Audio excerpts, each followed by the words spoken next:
Bismillahirrahmanirrahim. Polos lagi yang kemarin ya, biar lebih hafal.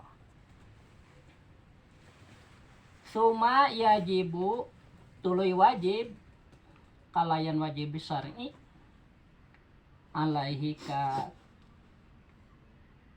kulli muslim naon ayat alamat ngaji ieu kulli muslim suruto sholati kana syarat-syaratna salat wa arkanaha jeung kana rukun-rukunna salat wa mubtilatiha jeung kanu matak ngabatalkeun kana salat.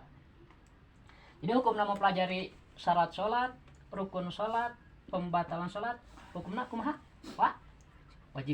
Wajib syar'i. Nyata anu ma yusabu ala fi'lihi wa yu'aqabu ala tarkihi. Berpahala jika dikerjakan, mendapat ancaman siksa kelak di akhirat jika ditinggalkan. Jadi kewajiban sholat itu bukan cuma sholat ya, harus mempelajari dulu tata caranya karena sholatnya harus benar. Ya, kan kata Nabi, "Sholu kama ra'aitumuni usolli." Sholatlah engkau seperti melihat aku sholat, kata Nabi kepada sahabat-sahabat itu. Kalau kita bagaimana, nggak melihat Nabi kan? Nah gitu. Jadi gini, Nabi sholat dilihat oleh sahabat, ya. Nah, sahabat sholat dilihat oleh tabiin, muridnya. Jadi Nabi punya murid namanya sahabat, sahabat punya murid namanya tabiin, tabiin punya murid namanya tabiin. Nah ada ulama mujtahid antara kurun tabiin sama tabiin di sini. Nah ini kan tabiin nggak melihat Nabi, ya. Yang melihat Nabi itu kan sahabat. Jadi sahabat Nabi itu orang yang bertemu dengan Nabi dan beriman, ya. Kemudian meninggal dalam keadaan Islam, itu sahabat Nabi. Jadi walaupun sejaman dengan Nabi, tidak ketemu dengan Nabi, tidak beriman, bukan sahabat. Ya. Ada salah seorang anak sahabat itu berusia berapa ya? 3 bulan. Dia dilahirkan, 3 bulan kemudian Rasul meninggal. Tapi karena di lingkungan Nabi ya, walaupun masih bayi itu, 3 bulan lebih usianya, keburu Rasul meninggal, tetapi dianggap sahabat. Jadi sahabat Nabi itu orang yang bertemu dengan Nabi, beriman dan meninggal dalam keadaan Islam. Itu sahabat Nabi. Nah, Nabi sholat dilihat oleh sahabat. Sahabat sholat dilihat oleh tabiin, karena sahabat mengikuti Nabi kan. Nah tapi ini kan melihat Nabi, gimana mereka tahu Nabi sholat itu? Jadi sahabat ini saat menceritakan misalnya, kenapa di Imam Syafi'i ketika sujud ini jidat sama hidung harus kena ke tempat sujud. Kenapa? Nah itu ada riwayatnya. Jadi ada sahabat yang melihat Nabi ketika sholat. Berarti kan tabiin ini nggak melihat Nabi kan? Dia melihat dan mendengar kabar dari sahabatnya. Sahabat Nabi mengatakan bahwa ketika Nabi sholat dan salat itu setelah hujan, misalnya setelah hujannya terus Nabi salat. Nah ketika Nabi sujud kemudian bangun, kelihatan di jidat Nabi itu banyak tanah menempel sama di hidungnya. Makanya Imam Syafi'i mewajibkan ketika sujud harus kena dahi ini dengan ujung hidung. Dari situ adalah alasannya, paham? Jadi Imam Syafi'i nggak melihat Nabi langsung kan, nggak ketemu.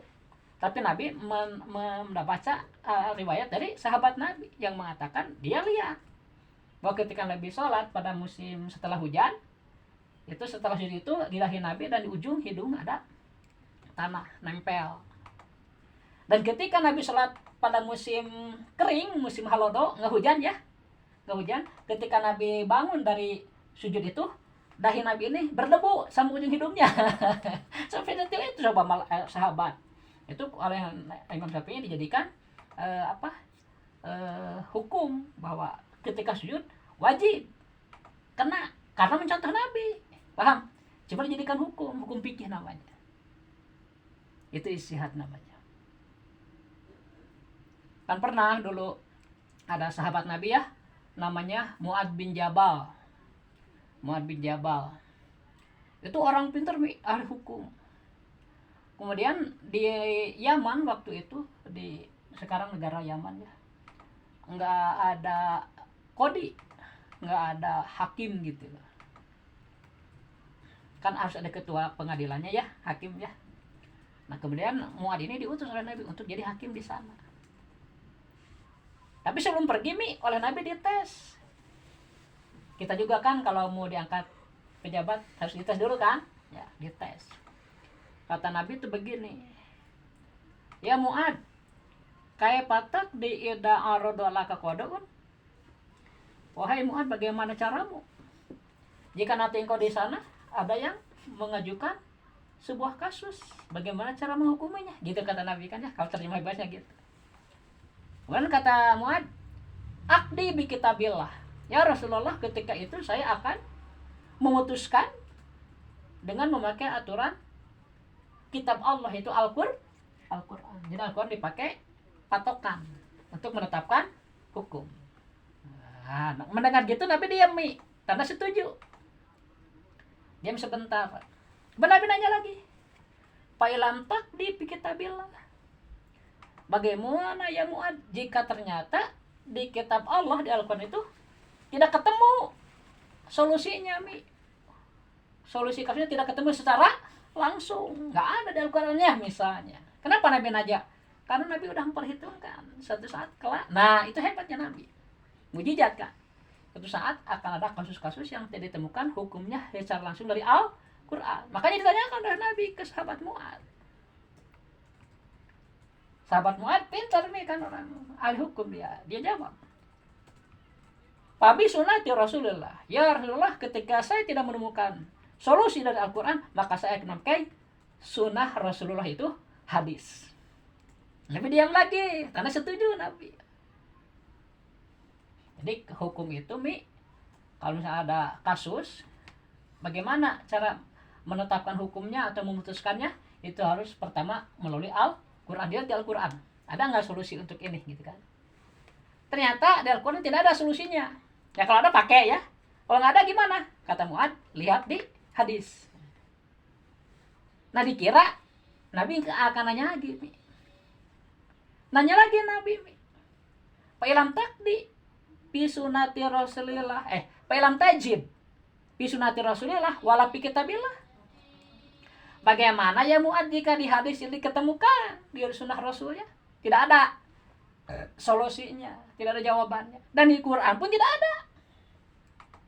Jadi di Al-Quran tidak ada, di hadis pun tidak ada, bagaimana? Nah ini kalau ditanyakan ke kita bingung. Nggak bisa jawab kan. Nah kita orang awam namanya. Tapi Muad mah ada mujahid. Dia jawab begini, ajtahidu ra'i wala Allah. Ya Rasulullah, ketika saya tidak menemukan itu di Al-Quran maupun di hadis, maka saya akan ijtihad tanpa ragu-ragu. Rasulullah bersyukur, alhamdulillah ya Allah, engkau telah memberi hidayah kepada sahabatku sehingga membahagiakan aku sebagai utusanmu. Berarti jawaban Muad benar, disetujui oleh Rasulullah. Nah ijtihad itu badlul wus'i fi bulugil gordi, mengatakan segala kemampuan. Di Al-Quran tidak ada ya hukum, tadi hadis tidak ada, gimana nih solusinya? Contohnya itu Imam Syafi'i ketika sujud, bagaimana Nabi sujud? Karena Imam Syafi'i tidak lihat, dia lihat hadis. Ada sahabat yang meriwayatkan ketika Nabi sujud, nah dahi dan ujung hidungnya basah ketika setelah hujan dan berdebu ketika musim kemarau. Nah itu jadi ijtihad itu begitu jadi mencari ayat, dalil-dalil atau keterangan-keterangan yang tersirat ya, tersirat. Tidak tertulis secara langsung di Al-Quran, kemudian juga tidak tertulis secara langsung di hadis, tapi ada isyarat-isyarat bahwa itu dari sana juga begitu. Atau begini, misalnya di wudu itu di Al-Quran 4 fardunya itu. Ya ayyuhalladzina amanu idza kuntum ila shalah fagsilu wujuhakum. Begitu kata Allah di Al-Quran. Wahai orang yang beriman, ketika engkau hendak salat, fagsilu wujuhakum, basuhlah seluruh mukamu. Fagsilu wujuhakum. Pertama membasuh muka. Wa arjulakum ilal ka'bain, kemudian membasuh tangan hingga sikut, dua-duanya. Fagsilu wujuhakum wa aydiyakum, kedua tangan ilal marafiqi, sampai sikut. Wamsahu birusikum, ketiga mengusap kepala. mengusap kepala. Ketiga, wa arjulakum ilal ka'bain. Keempat, membasuh kaki hingga mata kaki. Di atas ya, ini kan mata kaki dikasih lebih aja segini. Harus lebih ya, biar batasnya terkumbah, tersuci. 4 di Al-Qur'an. Nah, oleh Imam Syafi'i ditambah lagi 2. Jadi 6. 2 lagi dari hadis. Nah, itu namanya ijtihad. Ya, itu nggak jelas. Di Al-Qur'an ada hadis ada, tapi digabungkan. Penggabungan ini disebut ijtihad. Paham? Digabung. Ya, kan di Al-Qur'an 4, di hadis 2. Penggabungan ini hasil Imam Syafi'i, disebut hasil ijtihad. Kata Nabi, man ijtahada fa asaba falahu ajroni. Barang siapa yang berijtihad dan benar, dia dapat 2 pahala. Fa in akhta'a falahu ajrun wahidun. Dan ketika menyalahi, tidak tepat, tetap dia dapat 1 pahala. Artinya ijtihad itu ibadah. Walaupun tidak tepat misalnya, dapat 1 pahala karena ibadah. Untuk ijtihad jadi seorang mujtahid itu perlu banyak syarat. Minimal kan paham Al-Qur'an, paham hadis. Bahkan Imam Syafi'i katalar kan usia berapa? 7 tahun tuh udah katalar Al-Qur'an. 10 tahun udah katalar hadis muwatta. Berapa? 10.000 hadis kalau masalah itu. Katalar. Padahal belum digurukan itu. Ketika dia mau ngaji ke Imam Malik, pengen belajar al-muwatta, kata Imam Malik, kamu bisa apa gitu kan. Kata Imam Syafi'i, saya sudah hafal al-muwatta, kitab Anda gitu kan. Kaget kan. Dites, benar hafal semua. Udah kalau ngajar sini. Jadi pendamping Imam Syafi'i. Jadi kalau misalnya ada masalah, sok Syafi'i bacakan gitu ya. Nerelang maca nih, pintar Imam Syafi'i. Nah, untuk jadi orang pintar gitu, kita harus jadi orang yang zuhud, apik, bicara jangan sembarangan, hidupnya baik sama orang tua. Imam Syafi'i juga begitu, nurut sama ibunya, nurut bisa. Pernah kan dikisahkan terakhir ya, Imam Syafi'i itu kan udah kaya, udah jadi orang besar kan, mau pulang kan, ngutus dulu ibunya. Ada yang mewakili Imam Syafi'i bilang bahwa Imam Syafi'i mau pulang bawa anu itu banyak harta. Kata ibunya, jangan dulu datang sebelum harta itu dibagikan. Bagikan dulu. Itu baru datang. Hebat itu orang-orang itu, kita mah harus mencontoh kalau bisa ya. Jadi itu ijtihad itu badlul wus'i fi bulghil gordi. Bagaimana kita yang tidak bisa ijtihad? Nah, itu masalahnya. Dalam masalah hukum fikih ya. Hukum tata ibadah gitu. Cuma ada 2 jalan. Pertama wajib ijtihad, kalau bisa kayak Imam Syafi'i. Kalau tidak ijtihad, tidak bisa, tidak mampu, disebutnya orang awam. Jadi manusia itu dari segi hukum fikih terbagi 2. Pertama mujtahid, kedua awam.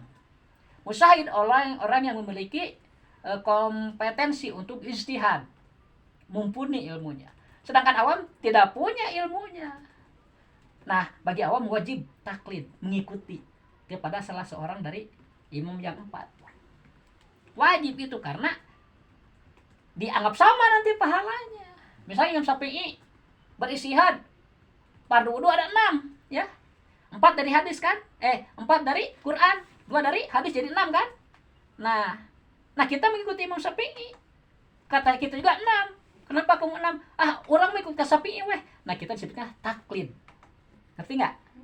Taklid kepada Imam Syafi'i. Non dalilna Al-Qur'an teh nyaho, non dalil teh nyaho, anu genep teh naon teh nyaho, sah tetap kita kan mengikuti. Ya. Cuma kalau tahu hadisnya seperti Imam Syafi'i tadi seperti Bapak kan 4 dari Al-Qur'an, 2 dari hadis, itu bagus namanya ulama. Tapi tetap dalam pengamalan gitu mengikuti Imam Syafi'i, enggak bisa ijtihad langsung kita kan. Ngerti enggak? Nah, itu ya. Jadi agama itu kan intinya 3 ajaran utama. Pertama ajaran akidah, masalah keyakinan, masalah keimanan ya. Masalah ilmu hati itu, keyakinan, pikiran, hati ya. Ilmu akal. Ilmu tauhid lah, keimanan, akidah. Akidah itu artinya satu ikatan. Jadi kepercayaan itu kan banyak. Harus percaya kepada Allah, kepada malaikat, kepada kitab. Nah, itu kan banyak disebut akidah namanya. Diikat. Yang banyak itu disatukan. Jadi akidah namanya, paham? Akidah ya masalah tauhid. Kemudian kedua masalah fikih syariah. Ini nih masalah hukum, fikih syariah hukum itu juga ya. Nah dalam masalah ini mah nggak bisa istihad nih. Masalah tauhid mah itu sudah dijelaskan oleh Nabi bahwa Allah itu bersifat wujud, kita makhluk. Kita ikut aja itu mah, nggak bisa istihad. Karena dalilnya nas, qot'i, nggak bisa ditolak. Apa dalilnya kuat? Kalau masalah akidah, yakin, dalilnya bersifat meyakinkan. Tidak ada dalil yang meragukan. Makanya kita ikut aja sama ulama. Ulama kan menulis akidah Nabi itu begini gitu. Dia tulis. Nah kalau fikih itu mah dalilnya itu bersifat doni, prasangka. Sehingga bisa berbeda. Ya, misalnya Imam Malik sama Imam Syafi'i berbeda. Imam Malik sama Imam Hanafi berbeda. Dengan Imam Hambali berbeda. Nah jadi ada 4 orang kan. Istihadnya masih. Jika sama, mereka istihadnya sama, tapi bukan ngejiplak ya. Imam Syafi'i misalnya meneliti masalah sholat, Imam Malik begitu, Imam Hanafi begitu, Imam Hambali begitu. Nyata hasilnya sama. Menurut ini wajib, ini wajib, ini wajib.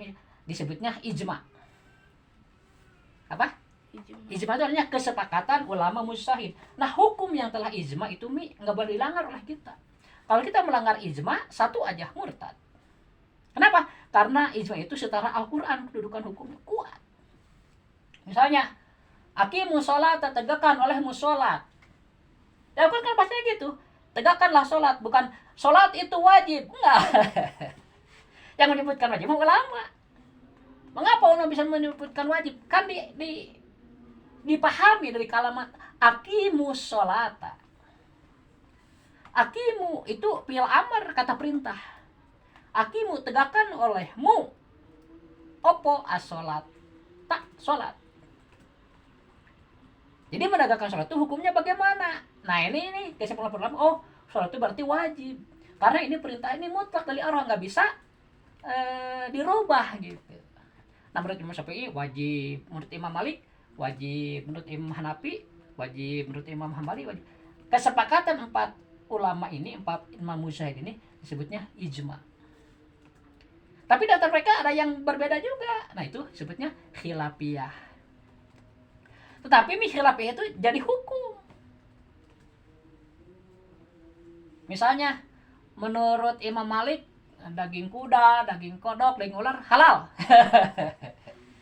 Nah bagi para pengikut Imam Malik halal. Sedangkan Imam Syafi'i itu haram. Berbeda kan? Nah ini khilafiyah. Ketika orang beramal dengan khilafiyah, itu mah tidak murtad. Asal memang ada dalilnya. Tapi kalau yang ijma nggak boleh dilanggar itu mah. Ngerti nggak? Nah, kalau seperti wajibnya sholat, menurut 4 imam ini sholat itu wajib. Kalau orang mengatakan 5 waktu itu sunat, dia bisa murtad. Karena ditetapkan sebagai wajib, udah sepakat nih. Itu karena supaya hukum Islam itu aturan dari Allah itu tegak, maka kita harus taat pada aturan mujtahid. Karena pun Nabi sudah diperbolehkan istihad. Nah kayak Homi yang ngajiin ini, Homi itu taklid sebenarnya kepada Imam Syafi'i. Karena ini kitab Imam Syafi'i, Bapak hanya mengajarkan. Bapak juga taklid ke Imam Syafi'i. Walaupun guru pesantren, guru itu mengajarkan, guide guru itu. Tapi guru dapat pahala dari mengajarkan ini, karena ini ajaran agama. Misalnya Imam Syafi'i ini dapat pahala, jika benar misalnya oleh Allah dapat pahala 2 pahala ya. Nah kita yang mengikuti Imam Syafi'i sama dapat pahala 2. Cuma Imam Syafi'i ada lebih karena kita mengikuti beliau. Imam Syafi'i juga dapat pahala karena kita ikut beliau gitu, paham? Jadi kalau misalnya ada 1 miliar orang ikut Imam Syafi'i, Imam Syafi'i hebat pahalanya. Dari sihad dapat, kan dari pengikut juga dapat. Makanya dalam isyar itu, dalam taklid itu, oleh agama itu harus konsisten. Nggak boleh kita milih-milih. Misalnya di Imam Syafi'i diambil yang ringannya, dari Maliki diambil yang ringannya gitu kan. Ada kan isyar itu nggak ada yang berat, ada yang ringan gitu kan. Dari tiap imam diambil yang ringannya, itu sebenarnya talfik, dosa besar, itu nggak boleh, nggak sah. Karena di akhirat bingung imam itu gimana, kamu ikut siapa sebenarnya gitu. Di sini ikut sini, nggak boleh gitu. Jadi kalau kita Syafi'i ikut Syafi'i konsisten. Yang kedua, kalau kita taklid kepada Imam Syafi'i harus ada kitabnya. Nah, ini nih, ini kitabnya nih. Homi ikut ke Imam Syafi'i, ini ada kitabnya. Kalau Homi misalnya mau ke Imam Malik, mana kitabnya? Kalau nggak ada, nggak sah. Paham nggak? Nah, di Indonesia itu kitab itu Syafi'i semua, Syafi'i semua. Jadi kalau orang misalnya mau ke Imam Malik, harus punya kitabnya, harus beli dulu kemana mungkin. Tapi sekarang mayoritas di dunia udah banyak Imam Syafi'i pengikutnya. Dulu makan Imam Malik juga banyak pengikutnya, Imam Hambali banyak, Imam. Sekarang berkurang, justru mayoritas hampir ke Imam Syafi'i semua sekarang. Jadi nggak mudah ya mau pindah-pindah madhab gitu. Kecuali misalnya di kitab Syafi'i dijelaskan, misalnya di dalam masalah membasuh kepala ya, di Imam Syafi'i itu kan boleh sebahagian, tapi di Imam Malik mah harus semuanya, itu kan khilafiyah. Jadi kalau Syafi'i kita boleh sedikit, tapi kalau Imam Malik mah harus semua, harus bahasa semua. Kalau sebagian nggak sah di Imam Malik mah, di Syafi'i mah itu khilafiyahnya. Jadi dalam istihad antara imam satu dengan imam lain itu ada yang sama, ada yang berbeda. Yang sama disebutnya ijma, yang berbeda disebutnya khilafiyah. Tapi khilafiyah Imam Syafi'i dengan Imam Malik, bagi penganut Imam Syafi'i sah dia lakukan. Bagi Imam Malik, pengikutnya sah melakukan apa yang menurut Imam Malik, karena menurut mereka imamnya benar. Paham nggak? Nah gitu. Kan kita tidak tahu Imam Syafi'i yang benar atau Imam Malik, itu nggak tahu, hanya Allah yang tahu kan. Nah itu dirahasiakan, nggak dikasih tahu. Cuma yang benar sesuai dengan apa yang dikehendaki Allah disebut dapat 2 pahala. Yang meleset tetap dapat 1 pahala. Gitu aja bedanya. Hah? Ada 4 ya, jadi begini Mi. Siapa mujtahid gitu kan? Pertanyaannya ya. Kamu teh sah sih mujtahid gitu kan. Tadi dalam hadis disebutkan yang mula-mula mengatakan akan isyar itu adalah sahabat Nabi. Namanya Mu'adz bin Jabal. Nah, Mi, dalam kitab-kitab hadis ya itu ternyata beberapa sahabat pernah punya masalah gitu. Nah, terus dia istihad. Kemudian dilaporkan ke Nabi. Oleh Nabi, oh kamu benar. Nah, gitu kan. Ya, banyak itu, Mi, banyak. Sehingga ya, pernah ada gini ya, sahabat tuh 2 orang ya. Lagi di perjalanan, Mi. Terus nggak ada air, ya. Nggak ada air. Akhirnya kan tayamum. Dua-duanya. Terus sholat. Nah, udah sampai kembali misalnya. Itu. Yang satu nemuin air kan. Yang satu wudu mengganti sholat yang tadi. Yang satu mah enggak. Dua-duanya kemudian menghadap Nabi. Mengadukan gitu, saya gini, dia gini gitu kan. Kata Nabi, nah kamu yang tayamum enggak sholat lagi dapat 1 pahala. Kamu yang tayamum udah nemuin air wudhu lagi sholat lagi, kamu dapat 2 pahala. Dua-duanya dibenarkan oleh Nabi karena dua-duanya istihad. Paham? Nah gitu. Nah siapa mujtahid itu? Kata Nabi, ashabi kanujum. Semua sahabatku, kata Nabi, itu ada 124.000. 124.000 banyak. Itu kan 1 kurun. 1 kurun itu 100 tahun. Harus tahun itu. Ashabi kanujum. Sahabat-sahabat itu semuanya, kata Nabi, seperti bintang di langit. Bercahaya kan bintang. Jadi penunjuk arah. Bi ayyihim iktadaitum ihtadaitum. Kepada siapapun kalian mengikuti, kalian pasti dapat hidayah. Cuma sahabat itu kan itu hidup di zaman Nabi. Jadi banyak masalah itu selesai karena langsung mengadu ke Nabi. Jadi yang mereka istihad itu sedikit aja. Karena misalnya jauh dari Nabi ya. Nah, aduh gimana nih? Udah istihad. Nah, itu aja.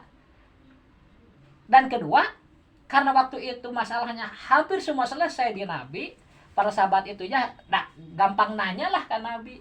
Jadi mereka itu tidak ditulis hasil istihadnya, nggak dibukukan, tidak mudawan. Tapi ketemu oleh para mujtahid yang sesudahnya. Nah setelah masa sahabat itu, jadi gitu ya masalahnya. Nah, sahabat tidak membukukan hasil istihadnya. Jadi sifatnya parsial, sedikit-sedikit istihadnya. Karena kebanyakan masalahnya selesai di Nabi ya, ditanyakan langsung ke Nabi, beres gitu. Jadi yang sedikit-sedikit aja yang istihadnya itu. Tapi semuanya oleh Nabi anggap mujtahid sahabat Nabi itu. Paham? Kalau ada masalah mereka tidak bisa melihat Quran dan hadis, tidak ada keterangannya, mereka ini boleh ijtihad gitu. Kan mereka sahabat Nabi. Semua musyahid. Nah, kemudian Imam Syafi'i yang paling pertama itu yang dibukukan ya, yang isiannya dibukukan itu Imam Hanafi. Itu lahirnya kalau nggak salah tahun 90. Jadi hampir 10 tahun lagi ke 100 ya. Nah, masih zaman sahabat sebenarnya itu lahir tahun 90 itu. Tapi kan masih anak-anak ya, zaman sahabat itu kurun pertama. Jadi besarnya di kurun kedua, pun 200.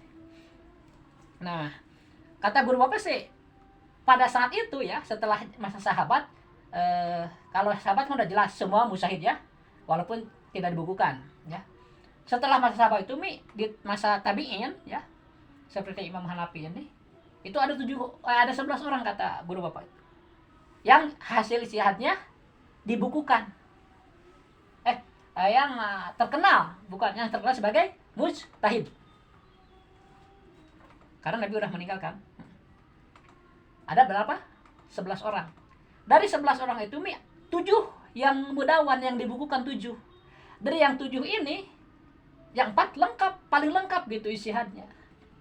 Sehingga para ulama waktu itu sepakat bahwa bagi umat akhir zaman kita maksudnya ya, yang ingin selamat, mereka tidak boleh keluar dalam masalah fikih, harus bertaklid kepada seorang dari yang 4 ini.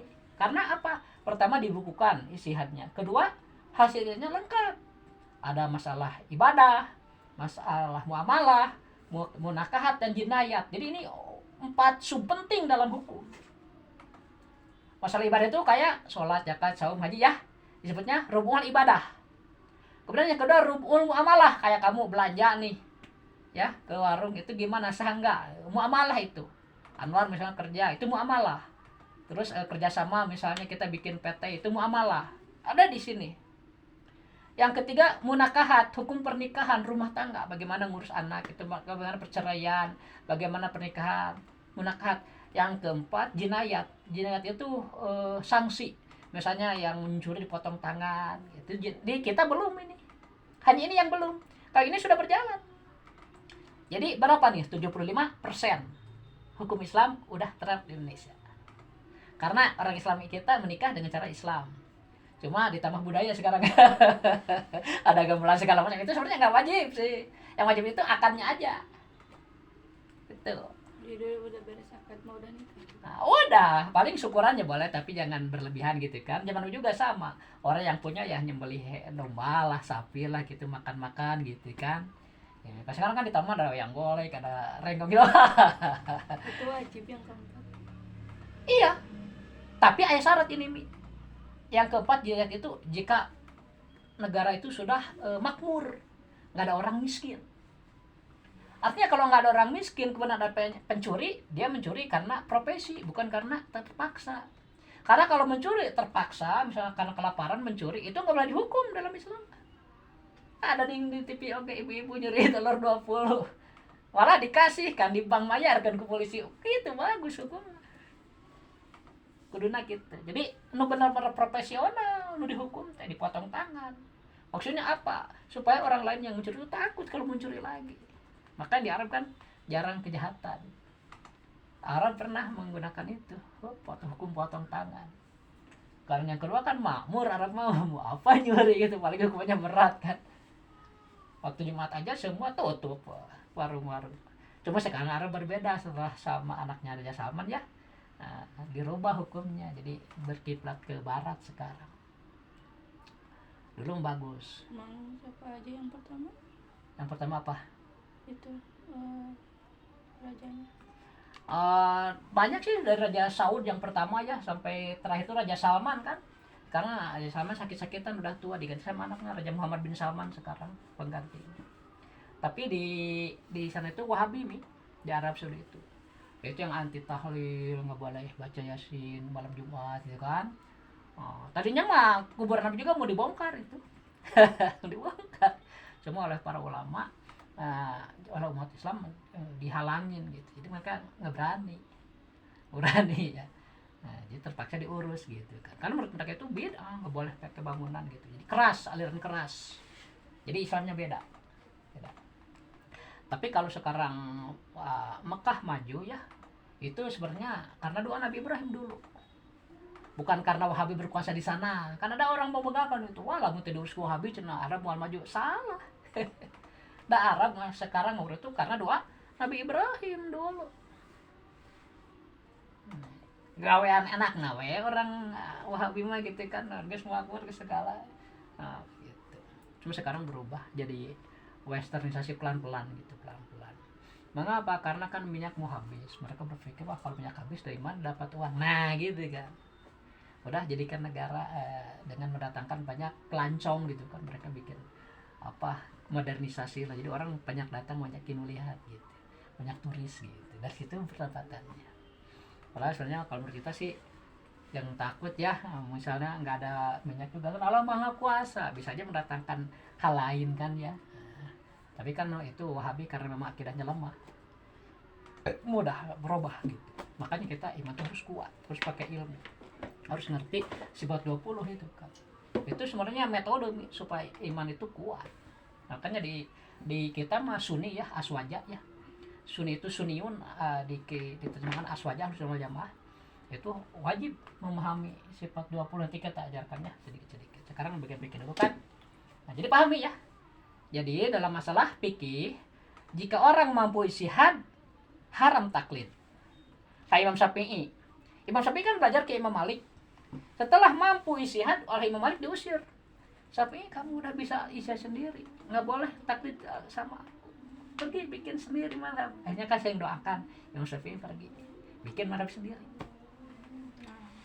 Iya, kan wajib ijtihad.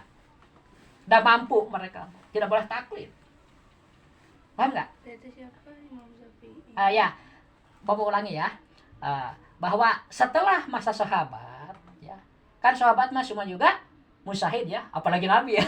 Itu yang punya agama malah Nabi kan ya, wakil dari Allah kan, Nabi mah udah lebih dari musyahid gitulah nih ya, gurunya musyahid gitulah. Udah jangan dibahas Nabi mah, itu mah sahibus syariah Nabi mah, pemilik hukum ya, mewakili Allah, memiliki hukum Islam. Nah, yang jelas, nah sahabat itu semuanya musyahid ya. Dalam masalah hukum, jika mereka tahu dari Nabi, mereka amalkan. Jika tidak tahu, mereka berinisiatif sendiri gitu. Paham nggak? Itu istihadillah secara bebas ya. Inisiatif sendiri tapi berdasarkan data-data ya, ada petunjuknya walaupun tidak secara jelas gitu. Dan tapi dari hadis di Al-Qur'an ada petunjuknya yang tersirat. Ya, yang tersirat. Seperti kita, Bapak dari kecil ya, suka ini lihat orang-orang tua itu kalau udah salam tuh mengusap muka. Kenapa? Itu ada dalilnya ternyata. Ada di kitab I'anatul Talibun, ada sahabat yang melihat Nabi setelah salam itu mengusap muka, kemudian baca asyhadu alla ilaha illallah, asyhadu alla ilaha illa huwa rahmanur rahim. Terus ada sambungannya ke nggak lupa lagi itu sambungan. Tapi minimal itu yang baca asyhadu alla ilaha illa huwa rahmanur rahim sambil mengusap muka itu. Ada dalilnya. Dulu mau pakai nggak ada gitu kan. Nggak ada. Ada semua. Jadi dalil kita udah kuat nih. Aswaja itu dari hal terbesar sampai kecil ada dalilnya. Ada kita cuma kita nggak tahu aja. Nah, jadi setelah kurun sahabat ada 11 orang yang terkenal sebagai mujtahid. Ya. Tetapi dari 11 itu hanya 7 yang dibukukan. Yang mudawan disebutnya. Kan nanti jadi ada syarat. Pertama, kita wajib taklid kepada mujtahid mutlak. Yang kedua, hasil ijtihadnya dibukukan. Jadi kita bisa memberikan data. Kenapa kamu mengikuti Imam Syafi'i? Ini di penjelasannya Imam Syafi'i. Nah gitu kan. Kalau misalnya kamu ikuti siapa? Imam Syafi'i. Mana dalilnya gitu. Enggak ada kitabnya, enggak tahu. Enggak boleh itu. Ngerti enggak? Nah gitu. Ini kan nih, lihat. Syarat-syarat ada 12 nih. Ini Imam Syafi'i. Nah enak kita kan kalau ada kitab. Karena kita enggak hafal. Ya, ada kitab. Kitab bisa pakai dalil sebenarnya. Nah, dari 11 itu 7 yang dibukukan. Tetapi dari 7 itu hanya 4 yang paling komplit ijtihadnya, yaitu meliputi bidang ibadah, muamalah, munakahah dan jinayah. Ya. Jadi ulama pada itu kumpul, ulama itu musyawarah masalah itu, akhirnya diputuskan bahwa bagi umat Islam akhir zaman yang ingin selamat di akhirat ya, maka dalam akidah tidak boleh keluar dari ajaran Abu Hasan al-Asy'ari dan Abu Mansur al-Maturidi yang mengajarkan sifat 20 itu. Kalau ngambil akidah di luar itu sesat, pasti masuk neraka. Sedangkan dalam fikih, nah ya, dalam fikih tidak boleh keluar dari imam yang empat ini. Pertama yang paling sepuh Imam Hanafi. Siapa? Hanafi. Imam Hanafi rahimahullah. Kedua Imam Malik rahimahullah. Siapa? Imam Ketiga Imam Asy-Syafi'i. Syafi'i. Iya. Imam Syafi'i. Keempat Imam Hambali. Hambali. Ya. Jadi ini Imam Hanafi. Ketika Imam Hanafi meninggal, Imam Syafi'i lahir. Jadi Imam Syafi'i tidak ketemu sama Imam Hanafi.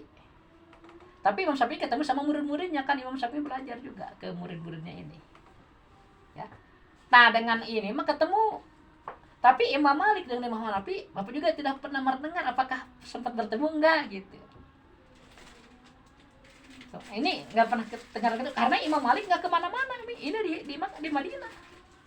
Imam Hanafi juga itu di Kufah kalau nggak salah, di Iran, entah di Irak ya, pokoknya di daerah Kufah, bukan Madinah. Tidak kemana-mana kedua beliau ini. Sedangkan Imam Syafi'i ini pernah ke 5 negara, jadi ahli hukum gitu. Jadi lebih banyak pengalamannya gitu, hukumnya lebih bervariasi. Yang kedua, Imam Syafi'i itu masih satu nenek moyang dengan Kanjeng Nabi, baik dari arah ibu maupun dari arah bapaknya. Jadi banyak orang memilih Imam Syafi'i. Kenapa? Itu alasannya. Pertama, Imam Syafi'i lebih banyak pengalaman dan lebih cerdas gitu dibanding yang lain. Yang kedua, beliau masih senenek moyang dengan Kanjeng Nabi. Karena di antara yang empat ini kita harus memilih yang paling bagus dalam istihad itu. Paham gak, Mi? Nah, sedangkan ini imamnya Imam Syafi'i, muridnya Imam Syafi'i, Imam Hambali. Imam Hanafi, Maliki, Syafi'i, Hambali. Kadang disebut Imam Ibnu Hambal ya.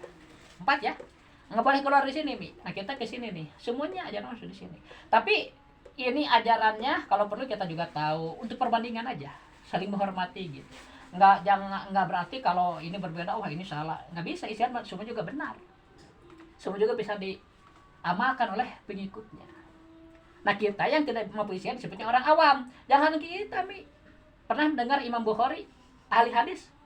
Itu pun tidak bisa istihad sampai derajat mutlak, sehingga beliau pun termasuk kelompok awam. Sehingga Imam Bukhari pun mengikuti Imam Syafi'i dalam fikih taklid.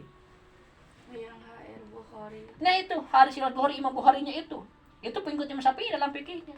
Mayoritas semua ahli hukum ya, ahli hadis, semua pengikut Imam Syafi'i. Sehingga paling banyak pengikutnya Imam Syafi'i.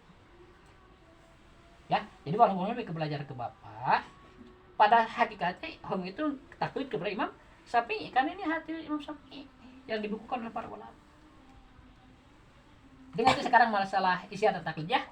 Nah, jadi dengar Mi, dalam masalah fikih nih, kalau orang itu bisa istihad, wajib istihad, haram taklid. Ya, tidak boleh taklid. Sedangkan bagi orang awam yang tidak mampu istihad, wajib taklid, wajib nih. Kalau enggak taklid berdosa, karena dia tidak mengerti hukum nantinya. Ada orang misalnya anti taklid sekarang, nggak boleh taklid misalnya. Berarti dia mengikuti siapa coba? Istihad enggak? Taklid juga nggak mau, berarti nggak ada gurunya di daerah, pasti masuk neraka. Karena nggak nyambung amalnya dengan Nabi. Kan kata Nabi, man ahdasa fi amrina hadza ma laysa minhu fa huwa raddun, begitu kan? Barang siapa yang berkata masalah agama di dalam agamaku ini tetapi bukan dari aku, itu ditolak. Akhirnya di akhirat ada pemeriksaan. Kami sholat dari mana nih oleh malaikat? Dari bapak. Bapak dari mana? Bapak punya guru. Guru di mana? Terus tanya gurunya, punya guru. Nyamuk ke Nabi, sah itu sholat. Diterima, paham? Sampai ke sana. Selektif bisa. Itu maksud dari situ ke situ. Diperiksa oleh malaikat itu. Malaikat tahu, oh ini berdasarkan ajaran Nabi nih. Harus nyambung kita ke Nabi. Kalau terputus, kayak orang Wahabi ya, mereka kan anti taklid. Sebenarnya aneh mereka itu. Taklid kepada ulama. Enggak, mereka itu udah nggak mau berat. Nggak mau ngikutin gitu. Tapi sama guru-gurunya, taklid buta itu. Jadi mereka itu orang sebenarnya gimana ya? Karena mereka mengikuti doktrin sebenarnya, bukan ajaran. Kalau mereka bilang sunnah itu bohong, bukan sunnah yang mereka, tapi doktrin gurunya. Karena pada ajaran prinsipnya mereka itu harus mengharamkan yang tahlilan, harus menganggap musyrik yang bertawasul. Itu pada ajaran inti dalam Islam itu. Yang pertama mengajarkan tawasul itu kan Nabi Adam. Tawasul itu begini, Mi. Nah, kata Nabi Adam ya. Karena Nabi Adam udah bertobat lama, belum diterima tobatnya, Mi. Kan melanggar di surga teh ya, melanggar. Lama Nabi Adam itu tobat tuh nggak diterima. Nabi Adam itu berpikir, ya kan cerdas. Dia ingat waktu dia di surga pernah melihat di aras itu ada tulisan. Aras itu bangunan paling besar ya. Makhluk paling besar. Itu di dinding-dinding itu tertulis La ilaha illallah Muhammadur Rasulullah, ditulis gitu.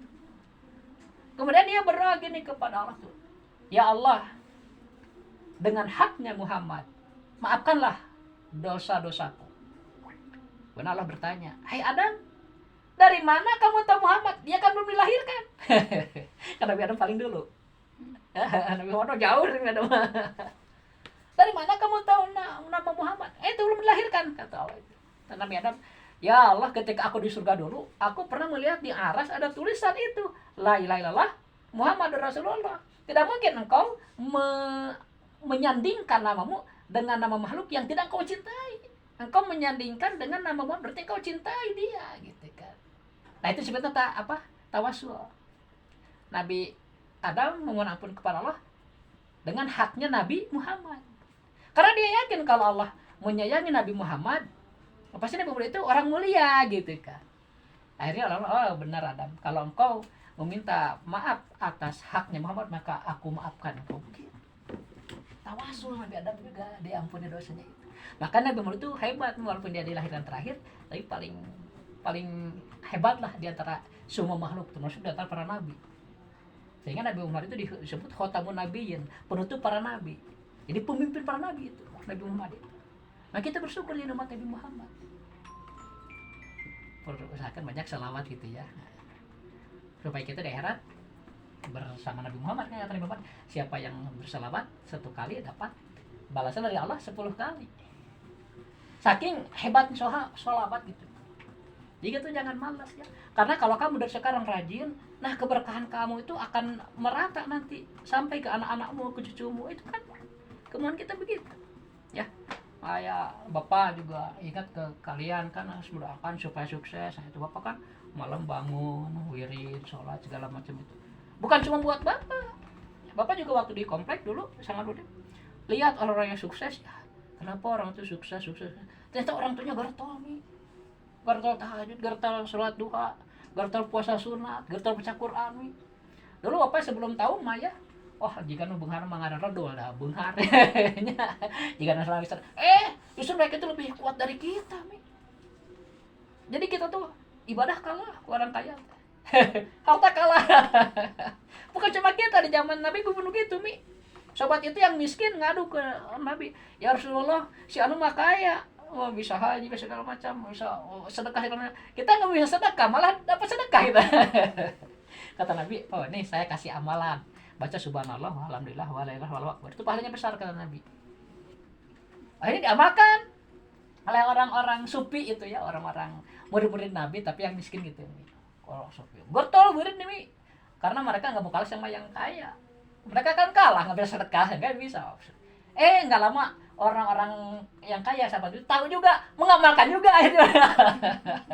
Lalu balik lagi ke Nabi, kata Nabi, ya udah itulah. Nah, kemuliaan dari Allah itu maya akhirnya. Jadi walaupun pendek baca subhanallah walhamdulillah, itu pahalanya besar di sisi Allah. Jadi kita jangan melihat perasaan kita, akal kita. Oh, kalau menurut Allah besar ya itu benar. Buat apa Allah bohong? Allah itu kan Tuhan. Nabi itu kan utusan, benar. Buat apa mereka bohong? Kalau kita nggak percaya sama Nabi, kafir. Jangan nggak percaya, ragu-ragu aja, murtad keluar dari Islam. Itu perlu ngaji itu gitu, biar makin kuat. Paham? Jadi kalau ada omongan yang wajib kita taati, pertama kalamullah Al-Quran, karena pasti Allah itu benar. Kedua, omongan Nabi. Nah kecuali siapa yang menyampaikannya gitu. Misalnya ini hadis Nabi ya, tapi disampaikan oleh orang yang suka berbohong, itu Nabi hadis nggak diterima oleh ulama. Karena yang mengatakannya orang suka bohong nggak bisa dipercaya gitu kan. Kita juga harus tahu, wah ini nih ulama Sunni nih, ulama Aswaja, Imam Syafi'i, Imam Bukhari, kita percaya. Nah, tapi ketika yang mengatakan itu orang Wahabi, jangan dulu diterima walaupun dia mengatakan itu hadis.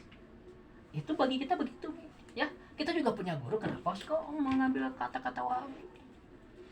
Nah, kan kita udah jelas ke Imam Syafi'i dalam fikih, dalam tauhid ke Abu Hasan al-Asy'ari dan Abu Hasan al-Maturidi. Itu aja konsisten ke situ, nggak perlu gimana ya Wahabi ngomong gini, itu malah dan sesat, malah jangan dipikirin gitu kan. Tapi kalau orang yang nggak tahu pasti bingung nih, gimana kan ilmunya kurang. Tapi kalau santri mah yang belajar tahu dalil, kenapa sih dilayanin repot-repot gitu. Coba ngacauin aja. Jadi sudah. Yang asal ngomong dosanya gede. Oh iyalah. Soalnya teman kami kan kayak suka bercanda gitu. Tapi kayak kan cina lagi halangan gitu ya. Cina ditanyain sholat enggak cina sama laki-laki teh temannya gitu. Terus tuh cina enggak gitu kan, kalau nyebutin lagi halangan kan malunya. Cina banget deh. Untuk sholat musrik cina. Nah itu berarti teman-teman juga belum ngerti ya. Nggak boleh sembarangan bilang musyrik, nggak boleh ya. Nah itu kan musyrik itu masalah akidah, keyakinan. Kalau nggak sholat itu masalah fikih, beda ya. Nah kecuali kalau beretikat sholat itu tidak wajib, itu benar kafir itu mau orang gitu. Tapi kan harus tahu dulu gitu masalah. Kalau memang nggak tahu dia bilang gitu, ya nanti ada hukum itu kan nggak sekaligus gitu. Terus cina mana mau murtad cina lagi. Tuh kan berarti silih laknat ya, makanya kita jangan terpancing. Nggak boleh gitu, orang Islam sama orang Islam saling menjatuhkan, itu nggak boleh ya. Dalam hukumnya itu nggak boleh. Makanya harus hati-hati mulut nih, jangan bilang gampang memusyrikan, memunafikan gitu ya, atau menganggap apalah dosa, atau ke orang Islam bilang dasar Yahudi misalnya, nggak boleh itu. Nah, karena kalau dia bukan Yahudi balik ke kita, naudzubillah min dzalik, itu tudingan tuh begitu, kata hadis tuh mau gitu.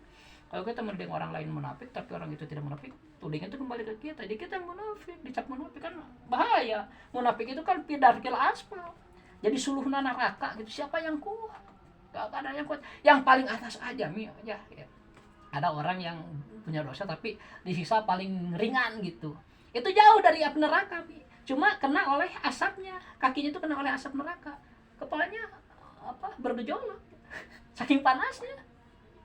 Jadi jangan berpikir untuk masuk neraka, nggak akan ada yang kuat. Kata Allah sendiri begitu dalam Al-Quran.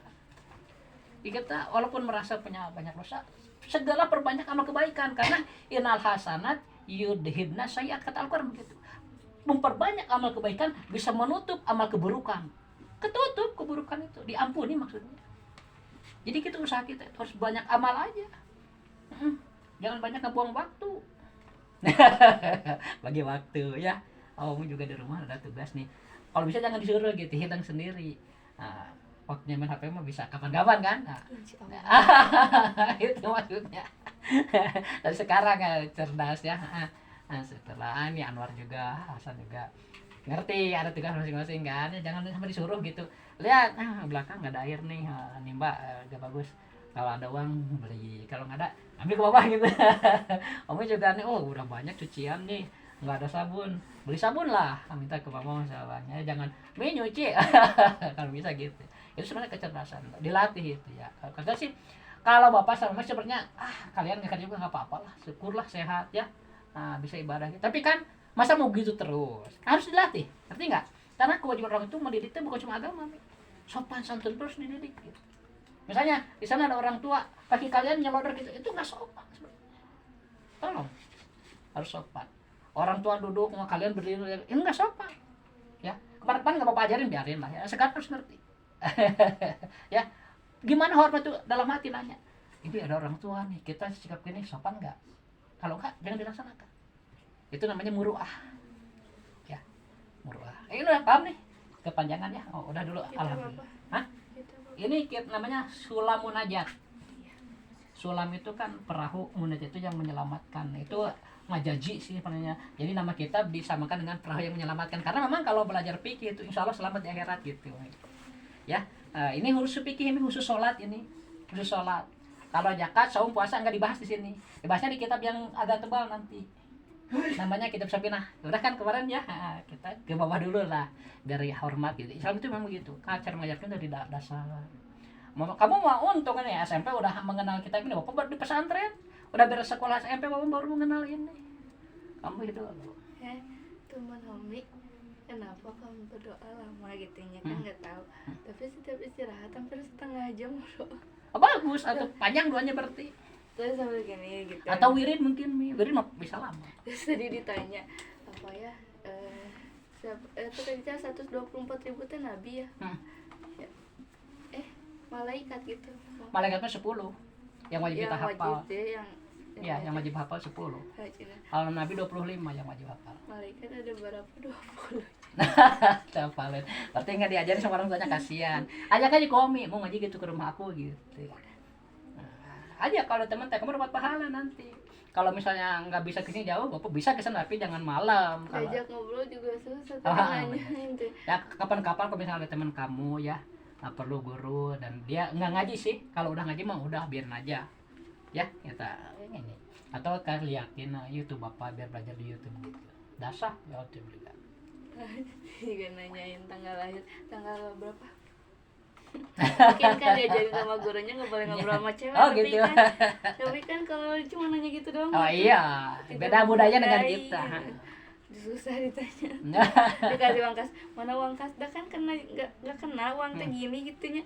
Nah, simpan aja jangan. Masih asli berarti biarin. Uang. Dusun sih kurang. Alhamdulillah ya sudah kalau. Mana asal pengen? San ngaji.